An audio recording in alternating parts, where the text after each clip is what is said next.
Count your friends. Right now, in your head. Not followers, not people who like your posts. Real friends. The ones you could call at 3 a.m. Got a number? Good. Now here's the uncomfortable part. Statistically, 5 years from now, most of those people will be strangers to you. Not enemies. Strangers. You won't fight. You won't have some dramatic falling out. One day you'll just realize the last message between you was 8 months ago, and it was a birthday emoji. And here's what nobody tells you. This is not a tragedy. This is a filter. And by the end of this video, you'll understand why losing 90% of your friends might be the most important thing that ever happens to you, and why the 10% who survive matter more than everything you lost. But first, we need to destroy a lie you've believed since childhood. The lie sounds like this. Real friendship lasts forever. Movies sold it to you. Yearbooks sold it to you. That one summer when you were 15 sold it to you. But think about how most of your friendships actually started. You didn't choose those people. The school system put you in the same room for 6 hours a day, 10 years straight. Your first job sat you next to them. Your neighborhood decided your childhood crew. Psychologists have a cold name for this. Friendships of proximity. Repetition plus convenience. You weren't chosen, you were scheduled. And here's the test that proves it. Remember that friend you swore you'd stay close with after graduation? When the schedule disappeared, when there was no classroom, no shift, no dorm hallway forcing you together, what happened? The friendship had to survive on pure intention. Someone had to text first, someone had to drive across town, and suddenly, the friendship that felt unbreakable couldn't survive a 15-minute drive. That's not because either of you is a bad person. It's because the friendship was never built on choice. It was built on circumstance. And when the circumstance died, the friendship quietly followed. You've watched this happen in real time. It's called the group chat. Remember when it never stopped? Hundreds of messages, inside jokes, weekend plans. Then someone shares a meme, and nobody reacts. Someone suggests meeting up. Yeah, let's do it. And no date is ever named. The chat still sits in your phone like a museum. Nobody left. Nobody got kicked. It just stopped breathing. That's what dying circumstance looks like on a screen. Now it gets deeper because there's a number hiding inside your brain that controls all of this. In the 1990s, anthropologist Robin Dunbar discovered something strange. The human brain can only maintain about 150 stable relationships. But inside that 150, the real structure is brutal. About 50 of them are friends you'd invite to a barbecue. About 15 are people you actually trust. And the innermost circle, the people you'd call from the back of an ambulance, is about 5.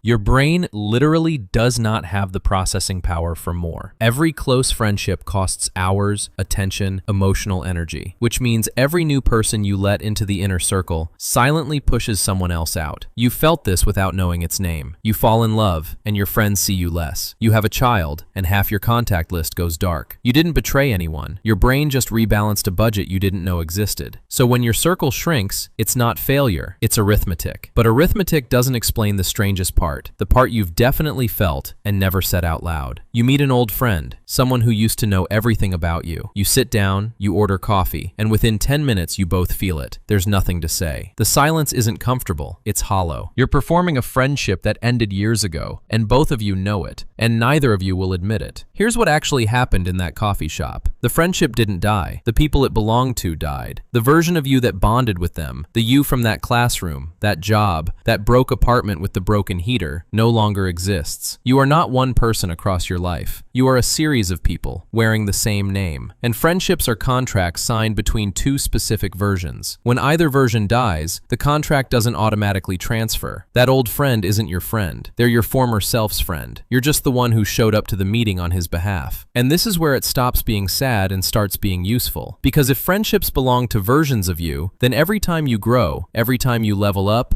change direction, demand more from life, you are scheduling funerals for some of your friendships. Growth has a body count. The people who scream, "You've changed," as an accusation are technically correct. You did change. That was the whole point. What they're really saying is, you broke the contract my comfort depended on. You were supposed to stay the person who made my life make sense. Which brings us to the darker filter. Not distance, not time, success. Watch what happens when something genuinely good happens to you. A promotion, a business that works. You escape the town everyone said you'd never leave. Watch the faces. Most people will smile smile, and in a few of those smiles, people you've known for years, you'll catch something flicker behind the eyes. Half a second, a shadow, because your win just became a mirror, and in that mirror they see every risk they didn't take. They're not evil. Your success simply asks them a question they can't answer. If he did it, why haven't I? Some friends can sit with that question. Most can't. And so they drift. Or they mock the new you. Or they keep inviting the old you to things, hoping he'll come back. The crab bucket doesn't hate the crab that climbs. It just can't stand what the climbing proves. So the 90% falls away. Proximity friends, gone when the schedule dies. Budget friends, cut when your brain rebalances. Version friends, expired with your former selves. Mirror friends, burned off by your growth. And what's left? Here's where science gets almost poetic. Psychologist Laura Carstensen spent decades studying how people change as their time horizon shrinks, and she found something beautiful. As people age, they don't accidentally lose friends. They deliberately prune them. When you're 20, time feels infinite, so you collect people like lottery tickets. Any of them might pay off. But every year, some quiet part of you starts doing the math on Sunday afternoons remaining. And the moment that math becomes real, your standards transform. You stop asking, is this fun? And start asking, is this true? One dinner with someone who actually sees you becomes worth 40 parties with people who only see your function, what you can do for them, how you make the room feel, the seat you fill. The ancient Stoics knew this 2,000 years before the studies. Seneca wrote that the crowd is where we go to lose ourselves, and solitude is where we go to find out what's left. He wasn't celebrating isolation. He was pointing at the difference between loneliness, which is missing others, and solitude, which is finally meeting yourself. Most people never learn the difference because they never let the crowd thin out enough to find out. They keep refilling the room with noise, terrified of the silence, never realizing the silence was the interview room where real friends are chosen. Because here's the final truth, the one the title promised you. You will lose 90% of your friends. The schedule will take some. The brain's budget will take others. Your own growth will take the rest. You cannot stop this, and you shouldn't try, because this is the plan. Life is not stealing your circle. Life is auditing it. Every person who falls away is circumstance confessing it was only ever circumstance, and the handful who remain, who survive the distance, your evolution, and your success without flinching, those people aren't your leftovers. They're your answers. So look at your shrinking circle one more time. You were never losing friends. You were finding out which ones were real.